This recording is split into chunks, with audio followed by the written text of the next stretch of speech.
Coming up, we're diving into the inbox, and I'm going to get shouty. You're listening to Double Tap, your daily accessible technology show. Now, here's your hosts, Stephen Scott and Shaun Preece. Oh, hello. Welcome to another Double Tap. It is I, Stephen Scott. Shaun Preece is here as well. Hello, Shaun Preece. Are you feeling better today? Because I'm going to be honest with you, mate. I feel, if I'm being brutally honest, I'm speaking for everybody. I'm speaking for all the Double Tappers here. When I think you've been a bit moody, a bit grumpy the past couple of days. What is going on? Dare you? I'm not moody at all. I'm a man in the prime of his life. What have I got to be moody about, apart from, being mid-50, sat in a garden shed in Manchester, freezing? Yeah. Aside from that, everything's worked out really well for me. Excellent. Good. I'm so pleased for you. I'm glad this is what your life has amounted to and you're happy with it. Well done. Listen, we're going to get into... Okay, fine. We'll get to that later, right? Yeah, we'll get the therapy sessions underway. Shut me down. It's fine. All right. Yeah, no, I'm going to, because I can't be bothered. I was just asking how you were, because I was concerned. But I feel I've done my duty. Yeah. No, I've done it. I've asked you the question. That's it. Okay. I'm great. Thank you. What are we doing today? We're going to get into the emails today because there's tons of emails. We're not going to muck around today. I'm going to waste time. Although I will say this. Here we go. Wasting time. Well done. I did this morning bring out an old Echo Dot. Now I'm talking here hockey puck Echo Dot. Oh, are we talking USB powered? No. I've got one of those as well. I actually have a box of old Echoes. Do you know what? I really miss those. Dots. Because they're so easy to power. You can plug them into anything, power them off anything. They were great. Well, you got me thinking the other day. Remember you were saying you took yours to the hotel? And I was thinking, I could take one of those with me to a hotel. If I was going to a hotel, I could take that one because, like you say, it's USB powered, right? You just plug it in anywhere. And a lot of these hotel rooms now have USB ports on the walls. So you just plug it in, away you go, and just get it connected to the network. But it's interesting, right? So we went away to a hotel last week because, life of a rock star. I must have missed that. No, not you and me, obviously. I think you'd remember. Okay. Everyone remembers when you go to a hotel. Let's be honest about it. I think there's still someone currently wondering why they were having their pockets rifled through by Shaun Preece in a hotel recently. Hey, among other things. But no, I was thinking about, we went to the hotel and I thought, what can I take with me? Because that's what you do, right? You tech yourself up before you go. Of course. And my wife and I said, let's have a bit of a time away. And of course, what that means is let's watch TV in a different place. And change rooms. Yes, right. So I thought, well, what will I do? So I took my Apple TV with me. And I thought, is this going to work? I mean, you get these, what they call captive Wi-Fis when you go to a hotel, right? So basically what that means is instead of just logging onto a network, choosing a network, putting in a password and you're online, you've got to go through a whole sign-up process or sign-in process if you've done it before. Yes. And that can be a bit, that works, sort of on a phone and, it can be accessible to a point and all that. I've never got it to work. As in connect other devices to it. I've never got it to work. Well, I YouTubed it because, we're on YouTube and I thought, well, since we're on since our friends are on there as well, I thought I would see who else was on there who might know things. And so I checked on YouTube and there was a fix for it. Basically, yes, with the Apple TV, it is possible to connect to a captive Wi-Fi network. Now, obviously, you can't do it on the Apple TV itself because it doesn't have a browser. But what happens is when you connect to that particular network, it will ask you to continue on your iPhone or iPad. And then you continue the login process on your device. That's new. I've never seen that before. Okay. My experience didn't work. The guy in the video, it worked perfectly. But for me, I couldn't get it to work. Now, I think the problem is that what it's doing is the Apple TV is firing out a Bluetooth signal to your iPhone. But the problem is when you're in a hotel, there's lots of people around you. My wife got the message. I think the couple next door got the message. I didn't get the message at all on my phone that said, do you want to connect this device? And when I finally did, it didn't want to connect. Basically what happens, though, the process is that when you get the message, what will happen is to confirm it. You say you want to continue to set up the Apple TV on this Wi-Fi network. You then are asked to read or type in a code that is displayed on the Apple TV. Of course, with VoiceOver, it's all fully accessible. Right. Once you put the code in, you then go through the process of signing up. I couldn't get that particular captive Wi-Fi to work, but I mention it only because if you are in a situation where you want to try it, and it works for you, then it will work. But, I think it's just an issue of... I don't know. I don't know what the issue was with that particular network. No, what you were saying was that it seemed to be sending out the verification connection, if you will, to any phone that was nearby. And I only knew that because the verification code kept popping up on the screen. So what that's telling me is someone else is hitting the connect button. It wasn't me. Oh, hilarious. I would do that as well. Yeah, I would be annoying someone. But I mention it because it might be useful to someone if you're heading out, you're maybe wanting to set up an Apple TV. I was thinking even try and connect it to the phone and use the phone network, but we only had 4G, and it just wasn't fast for streaming or anything like that. Yeah, I've never got that to work with a Echo speaker either, although I haven't tried it in a long time. You set up your hotspot on your iPhone and then try to connect to the iPhone on the Lady A app to set up your speaker. Never managed to get it to work, but well, that, funnily enough, is exactly what I was thinking of doing. Like setting it up here with, taking that little hockey puck USB powered Amazon Echo, yes, setting it up here with my personal hotspot, and then whenever I'm away, I can just basically plug it in and go, and that's it. It's always connected. Yeah. But you're not getting success there. No. Have you tried it yet? No. No, I'm going to try it, though. That's why I've pulled up my box of Echoes. Very interested in that, Stephen Scott. But anyway, my favourite Echo of the moment is the Echo Dot. It was the one that came out. I'm going to fat shame it. It was the fat hockey puck Dot. Oh, yeah, the tin of tuna one rather than the... that's right. Yeah, okay. Bursting with tuna. Yes. Tunes. And just like tuna, full of metal. Wow. There you go. A little bit of eco-politicism. I want to say, you know what? Funnily enough, I was using my Echo 4th Gen, the big ball one, right? Big ball, yeah. It's got a thermometer built into it. Thermometer, is that right? Yeah, it's the thermometer, right? It knows what the temperature is, basically. I was going to say, what's the purpose of this thing you're suggesting? I was going to say thermostat, but that's different. Basically, I want it to, when it hits a certain degree in my house, I want it to turn the heating on to set up a routine. And if you go into routines, create a new routine, and you got, the trigger when you want the routine to run, and the actions. So for the trigger, you have your smart home, and there's various other smart devices in there, that whatever you've got. And one of them is the Echo Big, as you like to call it. And you can say, okay, when it detects that someone's in, a presence detection, it's called. So it knows when someone's in the room or not in the room, or when using the thermometer. So when the temperature hits, let's say 13 degrees Celsius, then turn the heating on. That doesn't work. And that took me down a whole, when you're Google searching, dragging through forums, apparently for the last 4 years, that trigger using the thermometer doesn't work. And there's people out there that have bought like a whole system based on, this is going to be my thermostat. When it hits this certain temperature, turn the heaters off. When it drops below this temperature, turn them on again, which is what I was trying to do.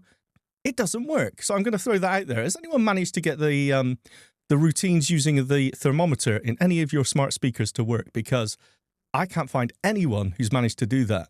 And it's still being advertised as a feature. It's still in the Lady A as a feature. Yeah, apparently it just doesn't work. Well, that's ridiculous. I know. Because I can understand if you said, okay, so you can do one of those things, right? You could say, you could set the temperature to 18 degrees, for example, or whatever the equivalent is in Fahrenheit, right? So yeah, that confuses me. But yes. Whatever it is. So let's say you set it to that temperature.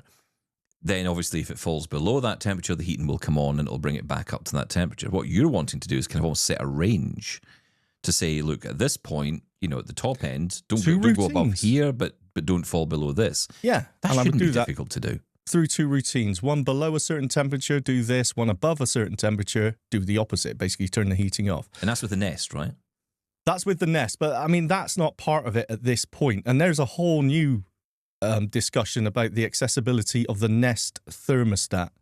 I am so disappointed in that thing. Oh, I was really? trying to get it to do that exact same thing, which is why I went to the smart speaker afterwards, because I could not get the Nest to do that either.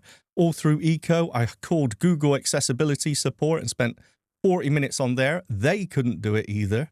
I mean, isn't that the basic functionality of, hey, if it's this cold, turn the heating on until it's this warm and then turn it off again? Seems to be impossible. That is I don't know what to say to that. That's absolutely wild. Because if you know better, let me know. And if you know of a more accessible smart thermostat, then let me know as well. There's Hive, Echo Bees, is it? But here's the thing, right? So that's all fine, but okay, maybe a more accessible option, but that's not the easiest thing to change. That's the only problem with these thermostats. They're kind of built into your boiler. It means you've got to get someone in, you've got to pay money to get it reinstalled. You can't just change it on a whim. It's a bit like a whim. Yes. I like that word today. It's a little bit like the doorbells thing, right? I mean, there's certain things in the home you just cannot keep buying and trying, like washing machines and, accessible dishwashers and all this kind of stuff. It's like you kind of have to make a decision at some point. Now, of course, the challenge for us is we can't test any of this until it comes into the house, unless you're lucky enough to have a store that can help you or has something set up. But generally, like a Nest or any thermostat, that's not going to be possible. No, of course not. So, it's all demo mode, isn't it? And they don't really show you anything useful. This is another aspect of accessibility, isn't it? It's sometimes the buying process.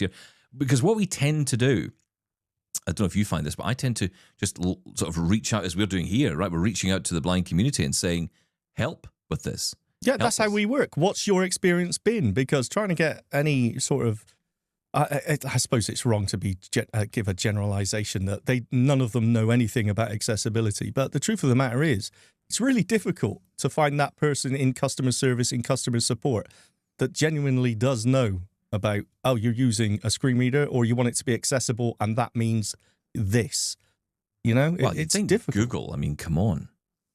No, yeah, I agree. Look, he was very professional. He was very polite. The fact of the matter is he was just Googling it.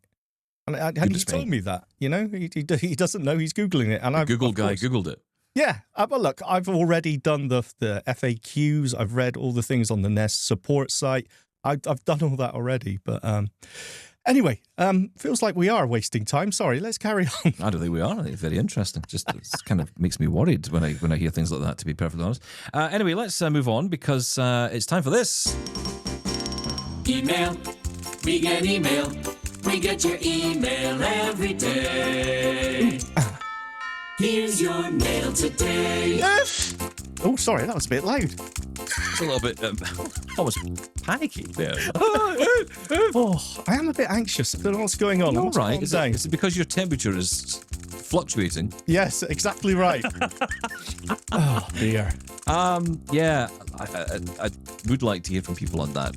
We'll remind you of all the ways to get in touch a bit later so you can get involved with the show and let us know what your thinking is on all of this. But let's get to some emails because we get so many in. And I want to start with Eamon, who's been in touch. Hi. A follow-up to my previous message about the problems I was having setting up AI on the Meta Ray-Bans here in the UK. Despite hearing from a number of people to the contrary, it seems you do still have to have a VPN and set it to the States to receive the full functionality of the glasses. I downloaded Surfshark, which seemed to be the most user-friendly with VO, and changed location to the States and ensured the glasses were linked to my network. Still didn't work, so I closed the MetaView app and put the glasses back in case. A little while later, I reopened the app and bingo, the look and see facility was there. I tried the glasses again and brilliant. So I changed the VPN to UK and they still worked. Then I turned the VPN off altogether and they still worked. Happy days, but what a faff. The disappointing thing was that there seems to be very little about this online, even on the Ray-Ban site. Best wishes, guys. Love you, Banter. Eamon. Thanks, Eamon. Look, I think we're at a stage with this because I'm hearing lots of rumors about one particular journalist who I won't name because I don't think it was an official publication, but there was a journalist friend of mine who had been speaking to someone at Meta, apparently. And again, this is all kind of conjecture at the moment. I don't have confirmation from him yet, but what's being sort of said out loud is that Meta are basically saying it's not available in the UK. It's not available here yet. And as such, if you want to access it, they're not saying this, but I think we would say just you'll need to use a VPN. Because the thing is, you'll get the option like you're getting there, Eamon. You'll get that, but eventually it'll just go away again. And that's what happens with me all the time. If my VPN turns off, or in fact, I think it changed back to UK. The VPN was in the UK, so it wasn't in America or Canada or anywhere else. And it therefore lost the Meta AI functionality. And then as soon as I went back to the US or Canada, the functionality came back. I think that's just the way we're going to have to play it for now. It's not ideal, but that is the only way we're going to get that, especially that look and describe functionality. Although I've got to say, I don't know about you, but I get so frustrated by the language around this on the Meta app, because it will say, oh, Meta AI is unlocked. You have Meta. And suddenly you think, oh, well, I've got it all then. Yep. And then you say look and describe and it doesn't work. Oh, it's not available. And you're like, hang on a minute. It's like there's tiers to this. It doesn't make any sense. I'm sorry. This is absolutely ridiculous. And we're coming out now with so many people saying you need to do this, you need to do that. And it's completely opposite to someone else saying, oh, well, no, I did this and I did that. The truth of the matter is there's people out there without a VPN in the UK who get full AI and full look and describe functionality. We may have an email coming up. I know I saw one come in saying exactly that. And there's no rhyme or reason to it. Absolutely none. I do not understand it. It's very well that, I've heard the same thing. It's not available. Officially, it's not available. That's basically not true because we know people are using it. Yeah, I don't think Meta have messaged this very well. I think they need to really message this clearly. I don't know if they want to, but I mean, I don't see what the value is in not saying anything. Well, it's not available in other countries. There's absolutely no problem in saying, hey, you cannot use this here. The fact of the matter is that we need to know if people want to make a purchase, especially in our community, based on the functionality of AI, they need to know if they're going to be able to use it before they buy it. And simply saying, well, you try it, you never know.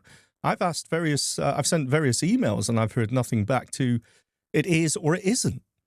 I think you used a tone there. Sorry. What do you mean? You used to shout at me for doing tones. And I used to say, me. You used to say, don't do that. Well, you look, shout at me for that. No, you're doing it. This You've has become been me. What's going on here? I know, this is terrible. This has been going on far too long, and there should be some official line on it. Now, you could argue, well, if it's on the, it's not mentioned in the list of supported countries. Maybe I haven't checked in a while, I'll be honest, on Facebook. So that is the official line. But the fact of the matter is that people are using it. I got a notification, as you just mentioned, I got a notification last week saying, good news, Meta AI is available in your location. Great. I can ask it all the questions, but the look and describe feature isn't there. So it's not available. I do not understand it. Okay, well, look, we're going to keep on this and we'll keep doing our best to get the answers for you on it. For now, though, Darren has been in touch regarding BlindShell, of course, the news of the BlindShell Classic 3 that has been released. Hello, this is Darren from Bexley in Kent with a few more thoughts and observations. I'm in a bit of a dilemma. It's a shame you haven't got a jingle for that one, for Darren's dilemma. I have looked at the BlindShell Classic 3's manual. I couldn't get to it on the BlindShell's website itself. It wouldn't let me open it on the BlindShell 2, but I managed to look at it on VisionAid Technologies website. So I've had a read of the manual. The home screen is totally different to what's on the BlindShell 2, on the 3 that is, and also it appears that a lot of the apps that are in the app catalogue appear to be preloaded onto the BlindShell 3. That's what it looks like according to the manual. So I'm in a bit of a dilemma because my BlindShell Classic 2 is starting to show its age in that the keyboard, some of the keys, notably the back key, is getting very stiff, and also the battery isn't as good as it once was, bearing in mind I've had it for about 3 years. I phoned Cobalt on Tuesday. They didn't know anything about the BlindShell Classic 3 at that time. They hadn't been told. And they couldn't give me a price on getting the BlindShell 2 repaired. They just said, send it in. And I said, no, I'm not prepared to do that until I get a rough estimation of how much I'm going to be letting myself in for, whether I pay for the BlindShell 2 to be fixed or whether I get a BlindShell 3. So I might have a word with VisionAid or Tyra Technology about this. Now, do I get my BlindShell 2 fixed? Do I buy a BlindShell Classic 3 and just cut my losses? The BlindShell 3, it looks like it's about £545 by the looks of it on the VisionAid website. I think that's excluding VAT. Or I'm also looking at Synapptic.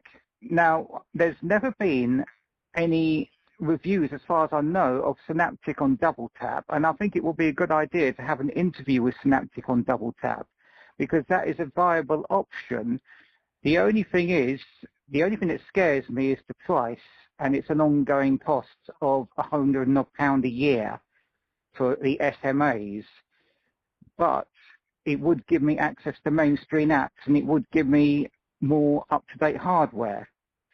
Basically, it'll be about the same price as having real SAM in your pocket. If I do get Synapptic, I'm going to have to do it before Christmas Eve, or Christmas Eve at the latest, because they're doing a 10% discount offer. I've been looking at their website, and I'm also looking at their manuals and stuff as well. So that's basically my dilemma. Do I get my BlindShell fixed and carry on? Do I go for a BlindShell Classic 3, or do I go for Synapptic? But could we have an interview with Synapptic, or at least a review of it on Double Tap? Because you don't seem to hear much about them, and I think they are underrepresented. I don't think I'll be going for Apple, because I feel I will need a bit of extra help and support ongoing. So if I go touchscreen, I think it's Synapptic. It's either Synapptic or BlindShell. I've rambled on long enough. Until next time, this is Darren saying bye for now. Thank you. Bye. It's a difficult decision to make when you're buying a new phone, right? And you're thinking about how you're going to spend your money and what you're going to get out of it. And, you know, essentially taking the knowledge you have of a product onto the next product. You know, it would seem obvious to say, if you're used to the BlindShell Classic experience, moving on to the BlindShell Classic 3 would make sense. I've got mine in my hand right now. This is the new one that's just been sent, the BlindShell Classic 3. The guys over there just sent this over. It's going to be reviewed next week on the show. I'll be giving my thoughts on it next week. And, you know, I'll be interested to hear your thoughts. I'm following up on some other reviews as well, because there's lots of people out there who are testing this, and I'll be intrigued to hear their takes on it. It's not just about my thoughts, it's about everyone's. So, you know, get involved and tell us what you think, and it'll help Darren, hopefully, with his decision as well. You mentioned Synapptic. Now, we have had Synapptic on the show before. We tend to speak to them usually around the Site Village time, but they haven't been very responsive to us in terms of demo units. We have requested demonstration units quite a lot, actually, especially when their TV box came out. I remember being very keen to hear about that, and we never managed to get one. I will follow up on that, though, Darren. You've kind of prompted me to go back to them again. But, you know, sometimes we have these issues where companies, and I don't want to say it's all specialist tech companies, because it certainly isn't, but we do have issues getting technology out of some of these companies to test, to demo. And it's often, I think, seen as a bit of a, oh, well, you know, if someone said to me on one occasion, if we send one to you, we have to send everyone one. I'm like, well, actually, you don't. You send it to me, and then I review it, and I'll send it back if you want. I don't mind. I don't care. Yeah. We just want to test stuff so that we can tell everyone else. And don't you want to sell products? So, you know, I don't get it. But, okay, we will get back in touch with Synapptic. The one you didn't mention there is Kapsys. And I think Kapsys might be an alternative to you, because it's very similar to the BlindShell, at least in terms of design. The only issue, as I mentioned in my review of the Kapsys, was it just wasn't as powerful as it could be. It could do with a faster processor. You know, it could be, you know, do with a bit of a pro version of it. You know, I think if there was a Kapsys Pro that came out, I think I'd be on that, because I really liked that particular device. You were really impred by it. It was only the performance that you had slight, you know, drawbacks on, wasn't it? That's the only thing that would hold me back from buying it. Everything else I liked. But, you know, and that's actually what I'm putting up against the BlindShell, because I think it's... Oh, yeah, they're easily comparable. It's a comparable purchase, yeah. Synapptic's a little bit different in the sense that, you know, you don't have the physical keys with Synapptic, unless they've changed things since I last remember. But from my understanding, it was always essentially an Android smartphone, usually a Samsung, with this... I don't want to say it's a launcher, because it's not a launcher. It's more than that. But it is a front end. Yeah, exactly. Yeah. It's a front end on Android, because you do have the issue. And in fairness, you'll have this now with BlindShell Classic 3 as well. And you'll certainly have the issue with Kapsys, although it doesn't have... Well, it does have a front end too, but it's more, I would say, traditional Android than perhaps Synapptic and BlindShell is. But I would say that, you know, with the Kapsys, you're getting that kind of Android feel all the way through, right? It's the same process the whole way through. Whereas with Synapptic, you're kind of in the Synapptic world until you're not. So like calls, texts, emails, you're inside that world. Reminds me a little bit of the Dolphin Guide software that you get. But if you want to go outside of that, say to a banking app, you're kind of thrown out of the Synapptic world, thrown out of the Synapptic screen reader world, and then you're into Android world and TalkBack. And I feel that could create some problems for people. Well, arguably, it's the same on the BlindShell and the Smart Vision, the Kapsys Smart Vision. Well, it is, but I think the Kapsys is already in the Android world. You're starting there. What you learn by using this, the Kapsys, is Android, right? So you don't have to learn one system and then be sort of tossed out into another system. You're always in that world. Yeah, that's true. That's true. And BlindShell is closer to that. I'd say it's the medium between. I'm doing the review here, but it kind of, but that's kind of the broad strokes of where we're at with it. Synapptic is kind of all the way over here with its own kind of design, and then you have your voice and your, if you want it, or the large buttons or the large text and all that. But then you're kind of thrown out into the Android world. That was what threw me off Synapptic a little bit, because I thought, hang on, what happens when you end up out in the Android world? You're kind of left out in the cold. Suddenly you have to figure out how to navigate with a different screen reader all of a sudden. Yeah. Yeah, so no, you're right. Similar swipes and all the rest, I know, but that can be challenging. And if we're struggling at the minute with smartphones, I don't think that's going to be your solution, Darren. If I'm being brutally honest, I would. I mean, I know you probably know what I'm going to say, but is it maybe time to dive into the world of iPhone or even Android? Right? It doesn't have to be iPhone. You've kind of got used to the BlindShell Classic. You're used to Android, I would guess, to some degree. You've been using Android apps. Would it maybe be worth trying that? Maybe get a cheaper. I mean, like I was mentioning that Motorola G54 that Negative Julian talks about and I talk about. You don't have to spend £550. I mean, I would argue, what was it, £170 I paid for the Motorola G54, and that's a blooming good phone. A lot of functionality in it. It's the touchscreen you have to get used to, right? But that's... Yeah, but, I can totally understand people almost having a fear of coming out of this more guided environment, because it can be, when something's not working and you don't know where to even start, it's so frustrating. But here's the thing. I wonder if, and because I can almost hear Negative Julian right now cranking up his computer or cranking up a phone to send us a message to say, well, you say that, but actually there are tools like launchers that can make it easier. Yes, which is fine, but for someone who's not confident in setting that up from the very start, of course you're absolutely right. There's things very similar. What's the other one? Big Launcher, for example, I believe it's called for Android. Does a very similar thing, but I mean, can I just say, don't you think it's an absolute scandal that in 2024 there are not places that we can go as blind people? There might be in other parts of the world, but I think about the UK, I think about Canada. I mean, the US, there may well be these places, but there should be almost technology colleges for blind people today. So you think of all the things we can do with learning. I think about all these organizations and all these charities that support, in quotes, blind people.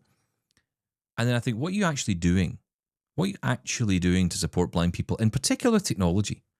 And I'm not going to single out any particular one, but we all know what I'm thinking about. And, ultimately, I think, where is the resource going? Why is there not a national college that people can go to learn Braille, to learn technology, to learn how to use this technology? It doesn't have to be a 7-year course, or you have to move away from home. Ideally a place you maybe go to for a couple of weeks, or you take a bit of time away. You invest the time yourself. You meet some new people. It's good for socializing. Where is that? Because I'm going to be honest, I'd love that right now. I'd love that. Not for kids. You say that? No. Wait. Decades ago, that was how all these sight loss organizations worked. I remember going to RP meetings. My parents used to take me when I was a kid. And the fact of the matter is that, the internet came along and said, hey, we can do all this online.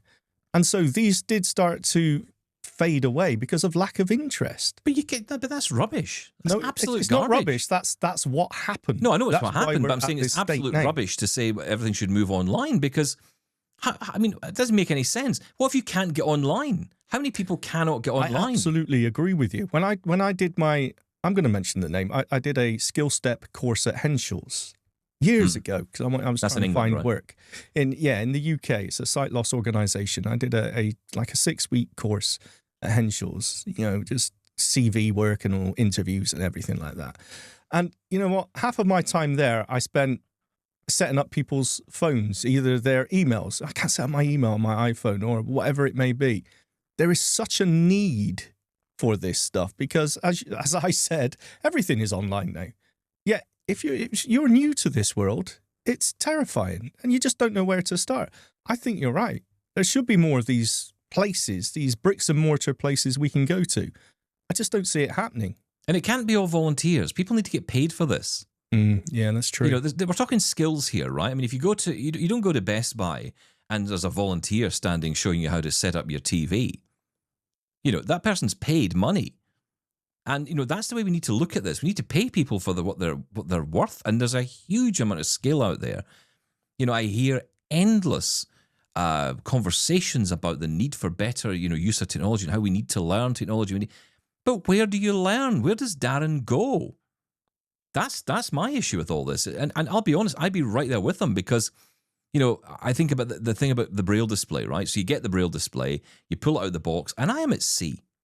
I'm like, what are all these buttons for? What's a thumb key? What the hell does that mean? And what do I do with it? And, you know, I connect it to my computer and says, you know, do you want word wrapping on? I don't know. Do I want to wrap my words? Is it Christmas? Should I wrap my words now? Should I wait till Easter? I don't know. What does all this mean? And it's like, there's like kind of like this sense of, if you didn't learn it at school, if you weren't at a blind school and you learned all this stuff and you come to it later in life, you are lost.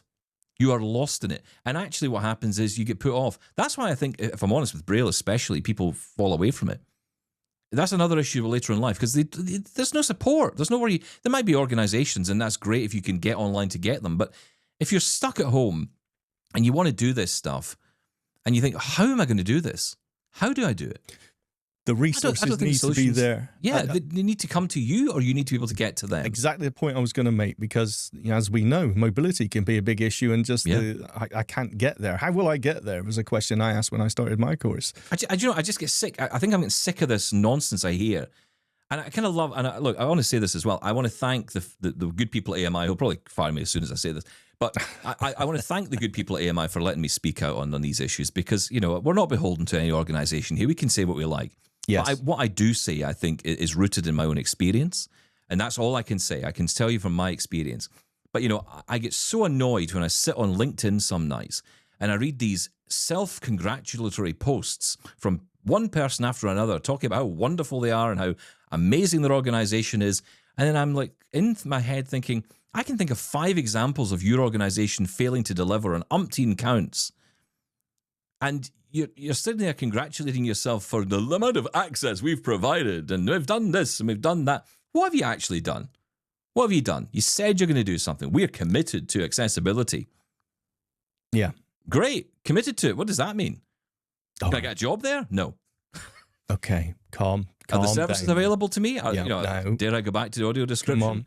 I mean, you know, it just infuriates me, Shaun. It really does. No, because I'm it's with you. I get it. There's so much talk and there's so much hand clapping about all this stuff. And it's like, yeah, but what's actually changing?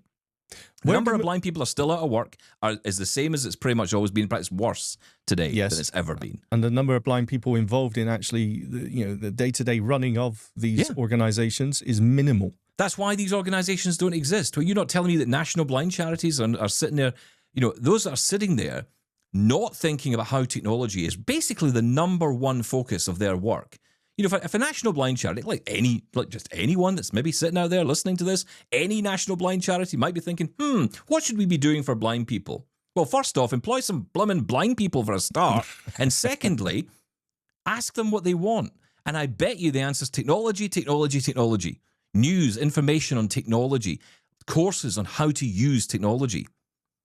You know, it's not all about, you know, stop going on about alt text and blooming, you know, add alt text and shaming people for this and shaming. Provide services people need. Yeah. And it's not just the technology enables us. It's just vital. It's no longer. That's how we get into the jobs. That's how we get the jobs. Exactly that's how we get into careers. That's, you know, it just infuriates me. Right. It really let's does. relax. How do we get the most help in our community? It's from other blind people. It's from reaching out, either that's right. You know, social media or whatever it may be. That's why people come here. Us helping each other. That's why people come here. They come to this show to say, look, I need to get this information. And that's great. But it shouldn't be down to two guys who, frankly, should know better about their, eating habits to be, leading the charge here. It should be more. There should be more people involved in that. And I know there are. There's loads of great people doing great work out there. I know there is. But it's all pockets. This should be a national service for people. Yeah. And you'd get buy-in from tech companies. You'd get funding. I mean, I don't understand why no one's thought of this. And it cannot be no one's thought of it. Cannot be that. It cannot be that I've just come up with this idea for the first time today. No. So. Anyway, Darren. Hey, Darren, good luck with the phone buying. Let us know how you get on. We will get in touch with Synapptic, and we will, of course, have that review of the BlindShell Classic 3 and also thoughts on comparisons next week on the show. I promise. So yes. Let's move on to Daisy, who's got in touch. Camille got in touch with this topic as well, but Daisy's here to talk about the Checkered Eye project. Hey there. I've been watching the show and absolutely love the tech insight you'll provide. I just wanted to quickly send this email in saying that the checkered eye is a symbol for blindness that's been out for a while. I originally learned about it from the Blind Life YouTube channel, in where I'm sure you're familiar with Sam. The checkered eye is starting to be, as I said, a symbol for blindness, but especially for those who may be low vision and don't rely on a cane wholeheartedly quite yet. P.S. I'll be sure to spam this inbox more in the near future, but felt the importance of informing you two, as well as other double tappers, the meaning behind this checkered eye. All the best wishes from Daisy in Nebraska. Oh, no, hang on. Is Nebraska cold? I want to say Nebraska's a cold place. It is cold, yes. I'd like it. I want to be in Nebraska. You do like the cold. Yeah, you are a strange little person. I love the cold. It's like anytime I go on holiday, I think, what's the coldest place on earth? Where are polar bears residing? I want to be there. The checkered eye symbol. Now, I always associated the eye symbol with low vision partial sight. Because I've in my head, I seem to remember a drawing of an eye with half the eye checked out or with lines through it. Yeah. That's what sticks in my head. I mean, that may be a UK specific thing. I honestly don't know. But I totally get that. I still find it strange that we need symbols. Yeah. Who's the symbol for? I don't. I don't really. Yeah, I know what you mean, because it's like, especially with blind symbols, it's like, who's this sign for exactly? But again, it's low vision people, right? It's about that. But again, is it purely symbolic? Is it just? Well, again, it's justifying yourself, and this is something I spent a lot of my life doing, justifying. Well, you're not blind, are you? Well. No, but I've got... Well, I mean, I have heard recently people saying they've been at airports, for example, and they don't get assistance because they're not wearing the sunflower lanyard, or, they're not wearing the appropriate... But it just shifts, shifts the problem along. I don't want to be wearing a uniform, It's... Yeah. Look, you and I are in a different position. Well, a lot of us who are listening to this, we're in the same boat because we're using a long cane or we're using a guide dog. There is a part of us that is visually represented. We have our symbol with us. We are our symbol almost. Yeah, exactly. Dark glasses, the one ear pod, the swinging cane or the dog. Well, don't swing your dog. That's not appropriate. No. But that kind of thing is happening, and so we kind of, well, all right, okay, that makes sense. It's like you walk in a room and someone goes, all right, okay, you're blind, right? Okay, fine. My favorite one though is when they say, oh, you don't have a dog. Oh, so you're not totally blind. And I was like, yeah. What? Yeah, that's right. Yeah. Is that a thing? I'm like, no, that's not how it works. It's not like the cane is the ultimate. Oh, sorry, the dog is. It's like that's the official symbol of blindness. But I think that actually comes from the amount of marketing that goes on with guide dogs, because it's almost like they are so prevalent that it's like seen as the ultimate. Like if you're blind, you have a guide dog. That's almost like the fit in people's minds. That's I think. Well, maybe I'm just being stupid here. I honestly, I'm just thinking, what is the purpose of the symbol? I mean, it's about awareness for other people, isn't it? It's not really for you. I mean, I know, for example, the sunflower lanyard. As much as I don't like wearing these uniforms, I sometimes do find them quite helpful, especially if someone's looking for you. Like, say you've got an assistant who you've booked assistance or whatever. Or, Absolutely in my case, true. I've walked up to, so in the train station in Glasgow, there is a mobility point where you meet to get your assistant to take you to the train. They put this mobility little office right in the middle of the platform, or not the platform, but in the concourse, right? It's in the middle. So it's like you have to kind of... It's like a little shed. Yeah, you have to shoreline up to a store. And then what I do is I turn right. I go as far into the store. Like, so I'm walking into the station. I walk past so much stores on the left. and then I stop, and then I turn right and kind of go right across. And of course, I'm cutting across everybody who's walking up and down the concourse. But it's the only way I can get there, right? It's a weird place to put it. But ultimately, if they see you, they will, you need assistance. And the interesting thing is, of course, that is fine for me because they can see me with a cane, but a lot of people are low vision don't use a cane. Actually, I think that's a very good point. Yeah, so you would wear some sort of lanyard or badge with that symbol on? Yeah. Well, so. The lanyard is the lanyard itself. I mean, I don't know how international this is. I know that airports use it, but ultimately it's a lanyard with sunflowers. Yeah. No, I know that one. I'm thinking about the checkered flag for checkered flag. We're starting a Formula race. One. Formula One for blind people. Now that I'd be interested in. Oh dear, sorry. Yeah, no, it's an interesting one. When I start to think about symbols, how much it's. I don't know. Sometimes I think it's almost like I'm warning people, "Hey, I'm here," and that makes. I don't like that. But at the same time, I've been saying for the longest time, "Hey, since I've lost all my usable vision, it's great because everyone just knows." So it's a weird situation to be in. It's funny. I was talking to someone just the other day about this, and it's that people know thing. That can work both ways, can't it? Because one hand is like, oh, thank goodness people know. Yeah, and then there's also that anything. But there's also then that other side of it as you're kind of coming into that, also as the train's approaching the station type thing, where you're kind of going. Someone says to you, "Oh, I can tell you're blind," and you go, "Yeah, how can you tell I'm blind? What do you mean? How do you know?" And then suddenly you think, "Huh, I now look blind. Whatever that is, I now look blind." Yeah, when people say, "Oh, you look blind," you don't look blind. Yeah. Oh, wow. Okay. It's very deep and meaningful today. Yes. Right, come on, let's get another email on here. Thank you, Nebraska. Pete. Yeah, thank you, Daisy. Lovely to have you along with us. Glad you found us name, Daisy. on YouTube, watching us on there. Hello, waving at you, Daisy. Hello. Goodness me. Like and subscribe. Okay, so let's go to Pete, who wants to talk about the Glide. Hello, Stephen, Shaun and Laura. This is Pete Talkington in Andover in Hampshire, England. Getting in touch with my first ever audio message, and it relates to the Glide with maybe a point of view I'm not sure has been explored that much yet. And it relates to, the device itself, which it's a certain size and weight, and it's very low to the ground, and we're pushing it out in front of us. And I'm thinking, are we not introducing a hazard for other people around us, a trip hazard? So, for example, if we're using it as intended on a footpath or a pavement or on a train station platform, there could be other people who can't see too well. There could be people using walking sticks, or just anybody who's slightly distracted with the hustle and bustle of daily life, who could then trip over our Glide. And I'm just thinking, are we introducing a risk, a hazard? And is that fair on other people? I'm not sure it is. There we go. Possibly a controversial point of view. I just wanted to get in touch and mention that perspective. So thanks to everyone. Love the show, and take care.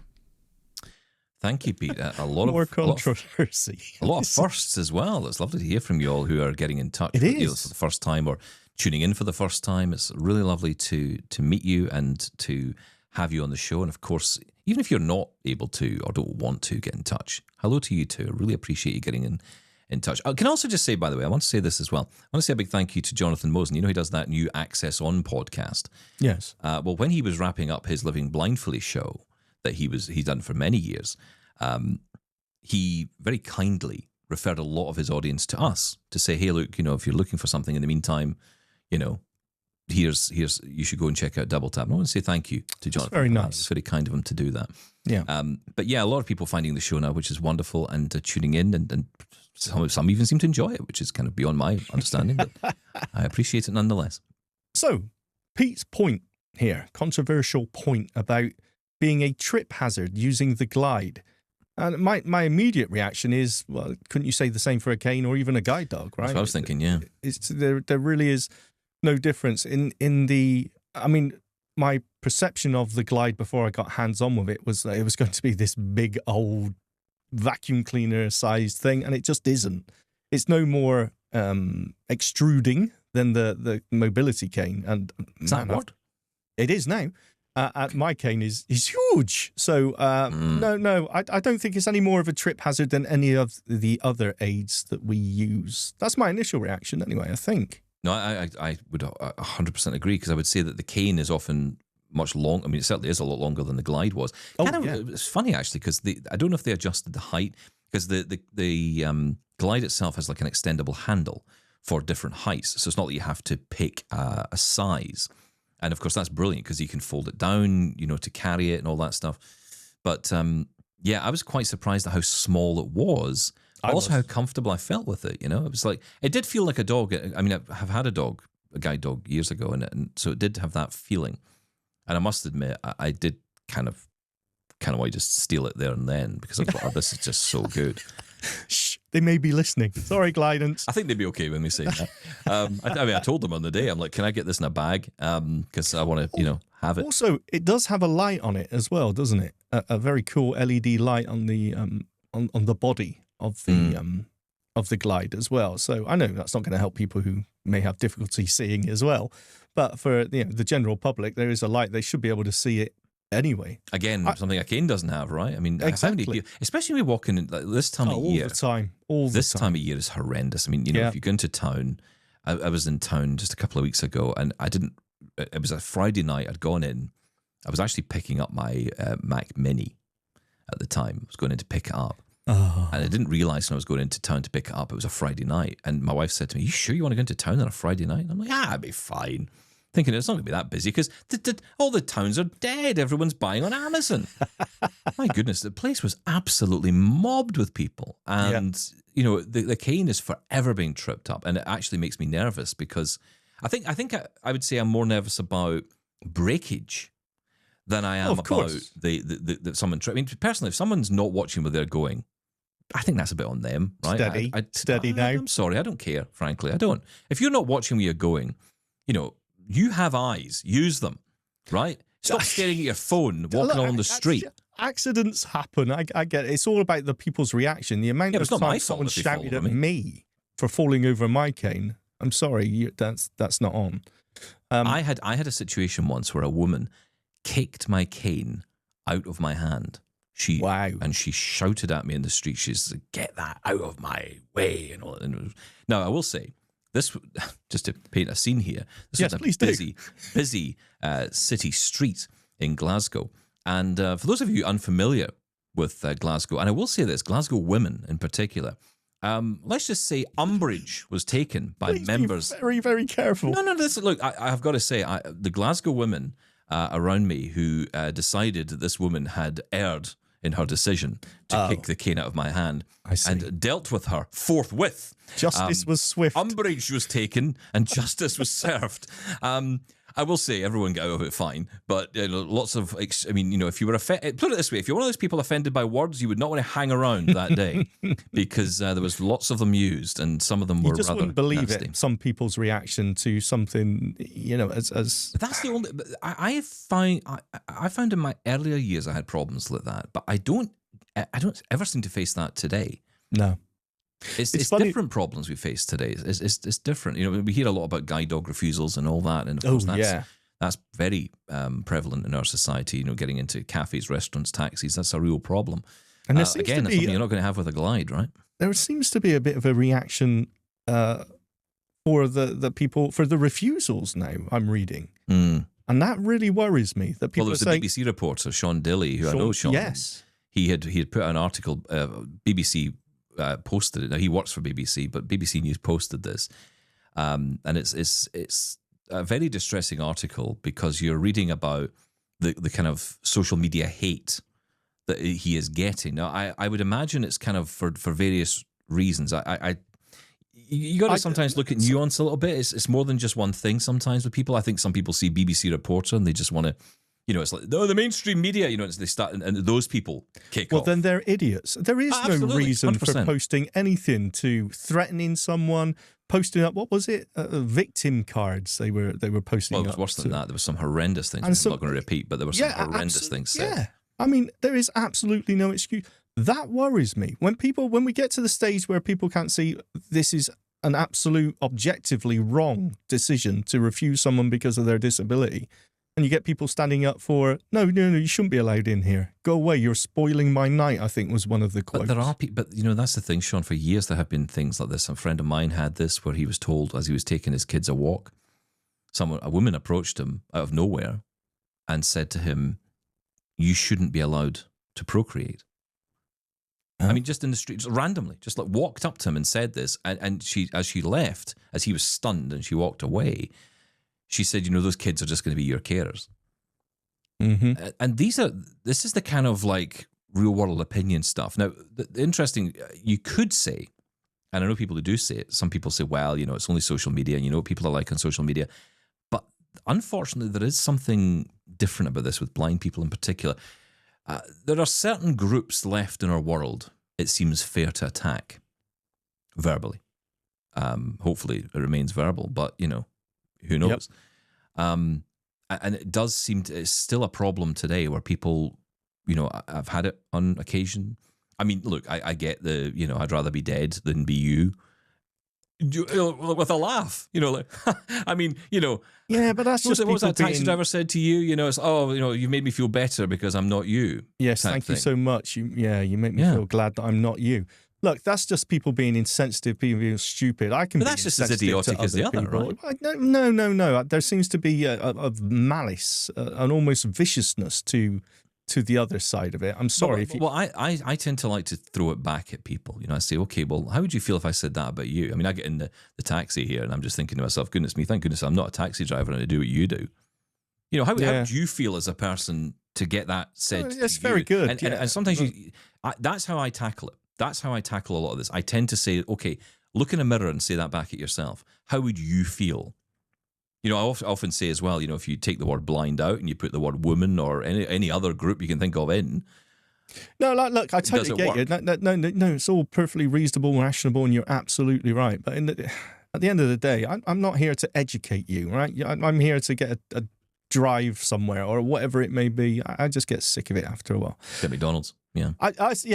I think basically what we're saying is, good, trip them all up. Thank you. Yeah, that's right. Who cares? Trip up the slighted. No, to be serious, I don't see the glide as any different to anything else we're using at the minute when it comes to tripping other people up. I think it's fine. Listen, I think we get time for one more. We get time for one more. Let's play this in from David. Last week there was some mild criticism that there should be less banter and more tech. I'd just like to offer a contrary opinion. I lost my vision substantially over the past few years, and consequently I'm 75 or over 75. Consequently, I don't have any friends or acquaintances who I know that have gone through vision loss or their experiences and how they've coped. Consequently, my own experiences, like not being able to figure out which was a left and right shoe, walking into glass doors, walking into doors that are open and facing towards me, trying to get into cars that are locked but are not for me anyway, or getting into cars and finding that the driver is not the person who was waiting for me, much to their and my embarrassment. All those experiences are new but fairly now common for me. So my point is that hearing your experiences really helps normalize my own, and I appreciate your willingness to share, and I want you to know how helpful they can be. So thanks for your experiences. Keep up the good banter, and as you say, if people don't want the banter, they can fast forward or jump forward the show. Great work. Thanks a lot. David Elliott. Bye-bye. Thank you, David. I appreciate that, and I appreciate you getting in touch with that. It's not an easy call to make, I've got to say. Isn't. Yeah. And, I think that you are making a very important step in your own journey there, David, if I'm honest. So I appreciate that. I know you've got in touch with some other issues as well and some other topics you want to bring up. So looking forward to hearing them. But yeah, look, it's tough, right, when you don't have people around you. Well, this is kind of where, I said earlier, we shouldn't be the only people doing this, but actually we kind of need to be the people doing this for this reason, if nothing else. This is why the banter is important to me. This is what we do. And that is never going to change. Okay, it is not going to change. If you want to go and listen to, there's plenty of podcasts out there you can go and listen to that'll tell you lots of information. That's good. We need information. We need plenty of it. But that's not what we're about. Is our experiences. That's what this show is about, and it always will be. And we're here for you, and we're here for anyone else who needs to hear it. So, absolutely, thanks. I really appreciate that message. I really do, David. Thank you. Listen, we're out of time. I can't believe that's been an hour, but there you go. I can. I think we ranted for over 3/4 of it. But, thank you very much. It's a typical day then. Yeah. We're back tomorrow with more. Keep in touch in all the usual ways. All the details, of course, are on our show notes. And, of course, you can follow us on social media as well. We're back tomorrow with more of your feedback. Thank you, Shaun. Thank you. Bye-bye.